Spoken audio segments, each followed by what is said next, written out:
Hello, welcome to my channel, Multiversal Know-It-All. And before I begin, let's go Knicks. So, they're gonna win it all.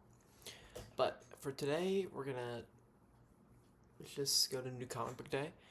But because it's such a short stack, I'm gonna go to the last week's Comic Book Day.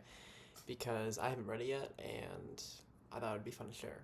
So, starting off, we'll go last week's. So this is last week's stack. Only four, but two I've already read. So let me explain. So for the first off is Fantastic Four.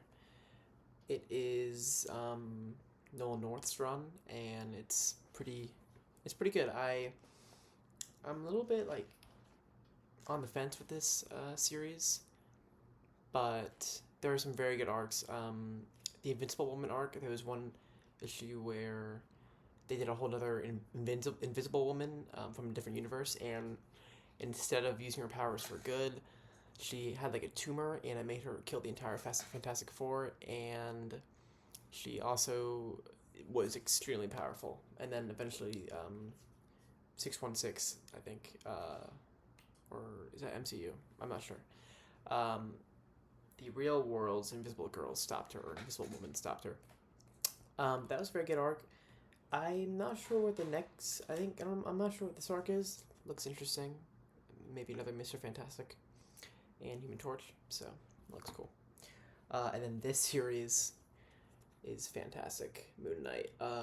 This is Mark Spector Moon Knight. So there's about 3 runs of Moon Knight, and I believe it starts out with just Moon Knight by McKay, and then Vengeance of Moon Knight, and then Khonshu's Fist Moon Knight, and then Mark Spector Moon Knight. And it's been one of my favorite series. I binged McKay's Moon Knight before this series in like 2 days. It was like 50 issues in total. I don't know why they spread out the series and they make different ones.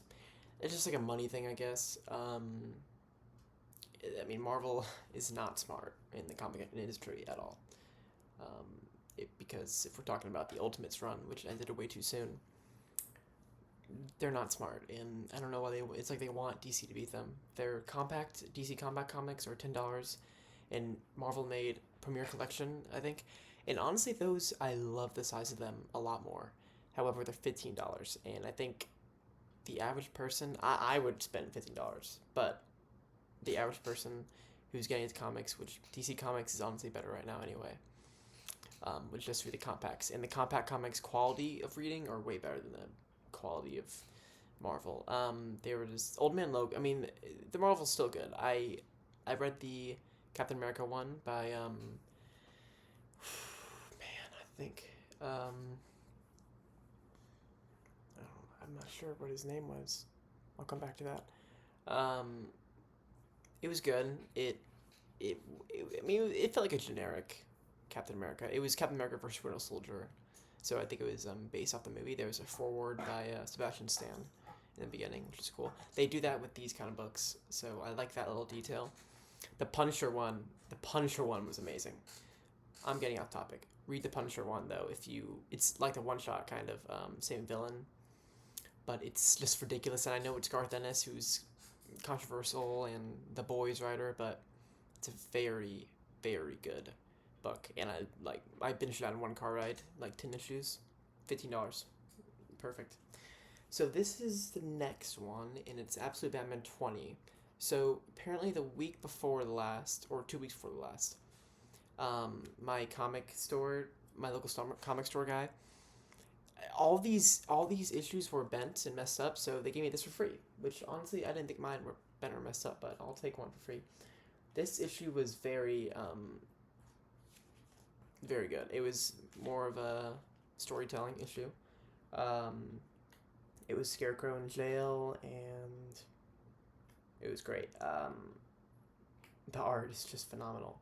Um, Absolute Batman Rogues are thinking about like teaming up and going against him, and then Marlin, or sorry, Waylon, I believe, is the Killer Croc's real name, is back to human, and convincing Riddler, who's one of the rogues, who's going to turn against him, not and just help Bruce instead. And then there were also some very good plot twists with Bruce's life before being Batman. I'm not gonna spoil, but obviously read Absolute Batman. Fantastic. And then the next one was also Absolute Martian Manhunter, which apparently got mixed up.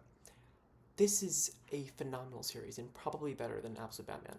Denise Camp, super political writer, but amazing and like thought provoking. He really just does not care what anyone else thinks, and he just writes whatever he wants.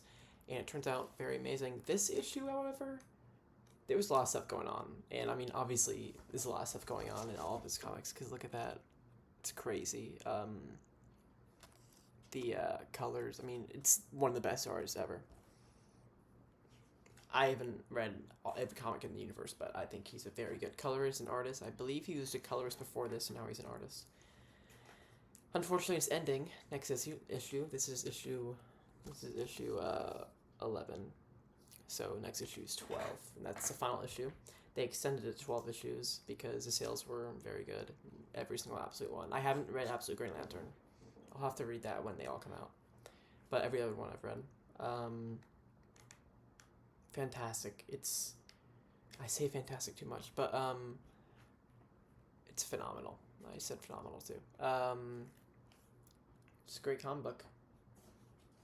Its art is amazing, and it's like a detective story. Not really a detective, but there's a lot of metaphors used. Like the villains attack people using metaphors. And all the fights are like they show fights, but like they're not actually fighting. They're mostly just using metaphors to defeat each other. Darkseid appeared in this series, his first appearance, and it was like terrifying. He was humongous. He is basically he's a king of the universe, so he like created the universe. I'm not sure why Darkseid would create a universe with better Batman, better Wonder Woman. Martian Manhunter is more unique than stronger. And I assume a better Green Lantern. I haven't read that yet. And then the Flash is crazy fast, which is funny because the issue is very slow paced.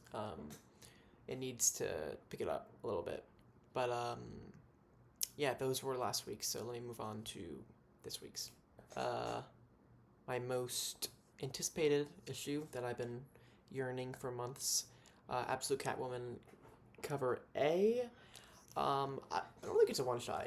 It feels very thick. Obviously, you probably can't tell. But it feels very thick. It's Scott Snyder. It's a different artist than Absolute Batman. The amount of variants for this issue is insane. I think it's like 30. I think everyone can like kind of guess why.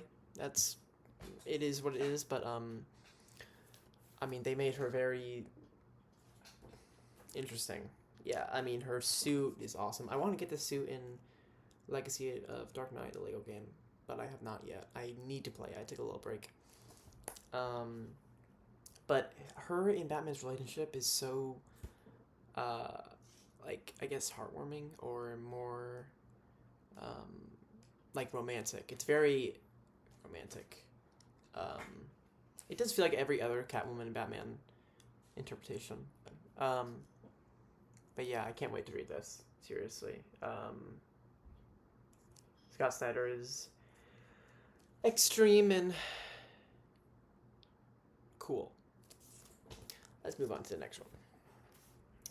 The Mortal Thor. I'm also mixed opinions about this series. I like that it's very violent. Thor is like using in this Thor is mortal. I haven't read the other series, but this is my first Thor series.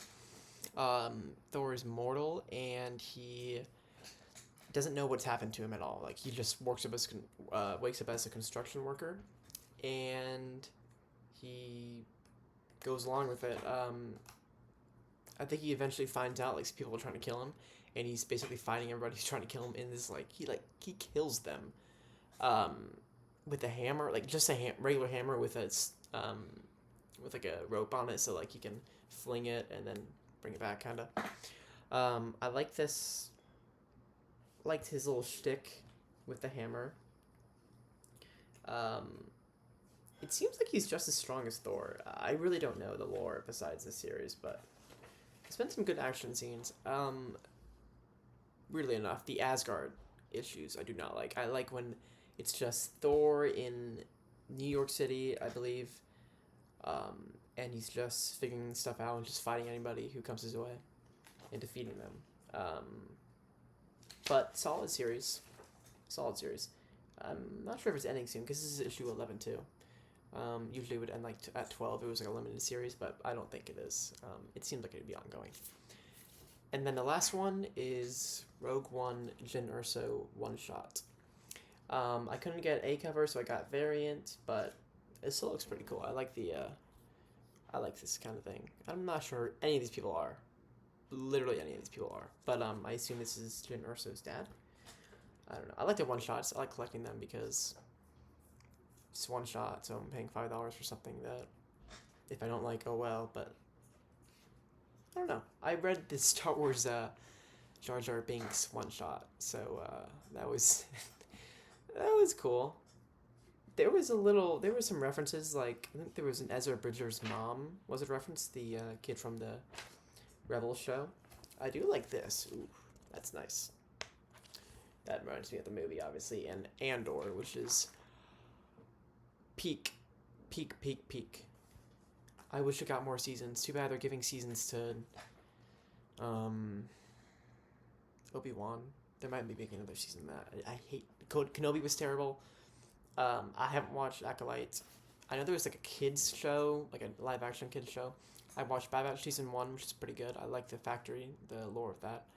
I haven't watched Darth Maul yet. I know I've gotten some recommendations on that. I really need to.